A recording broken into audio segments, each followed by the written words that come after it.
दर्शन news. बीते शुक्रवार को बेंगलुरु में हुए दर्दनाक गैस रिसाव हादसे में असमय काल का ग्रास बने दो युवकों के शव शुक्रवार को अलग अलग समय पर उनके पैतृक गांव गुरदाहा खुर्द पहुंचे। पहला शव करीब 2:30 बजे जबकि दूसरा शव 4:30 बजे गांव पहुंचा। शव वाहन के गांव में प्रवेश करते ही पूरा माहौल गमगीन हो गया, मानो समय थम सा गया हो। चारों ओर चीख पुकार, करुण रुदन और विलास से हृदय विदारक दृश्य उत्पन्न हो गया, जिसे देख ग्रामीणों की आंखें नम हो चुकी थी। बताया जाता है कि यह हादसा 9 जनवरी को बेंगलुरु में उस समय हुआ जब मजदूरी कर रहे युवक सुबह चाय बना रहे थे। इसी दौरान गैस रिसाव के कारण अचानक आग लग गई, जिसमें 5 युवक गंभीर रूप से झुलस गए थे। इलाज के दौरान इनमें से 2 युवकों की मौत बुधवार को क्रमशः शाम और देर रात हो गई थी। मृतकों की पहचान गुरदाहा खुर्द गांव निवासी मोगल मियां के पुत्र मुजफ्फर अली और मोहम्मद खलील के पुत्र अरबाज आलम के रूप में हुई है। शव गांव पहुंचते ही परिजनों का रो रोकर बुरा हाल हो गया। मृतकों की माताएं बार बार बेसुध होकर जमीन पर गिर पड़ रही थी।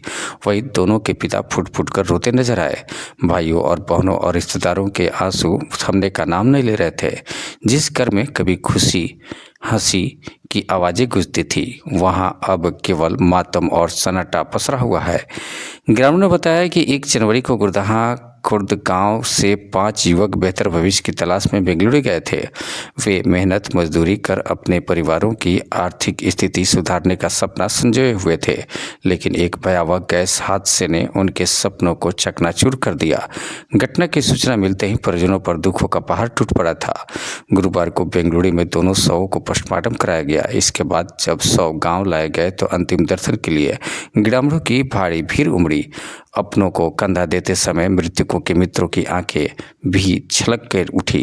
हर कोई यही कहता नजर आया कि दोनों युवक बेहद मिलनसार, सत स्वभाव और मेहनती थे। इस दर्दनाक घटना के बाद ग्रामीणों ने प्रशासन से पीड़ित परिजनों को मुआवजा, आर्थिक सहायता और एक सदस्य को सरकारी नौकरी देने की मांग की है। बताया जाता है कि हादसे में झुलसे तीनों अन्य मजदूर अभी भी बेंगलुरु में जिंदगी और मौत से जूझ रहे हैं, जिनकी हालत गंभीर बनी हुई है। इस त्रासदी ने पूरे गुरदाहा खुर्द गांव को गहरे सदमे में डाल दिया है, जिसकी पीड़ा शायद लंबे समय तक लोगों को दिलों में बनी रहेगी। सारण से वीरेश सिंह की रिपोर्ट।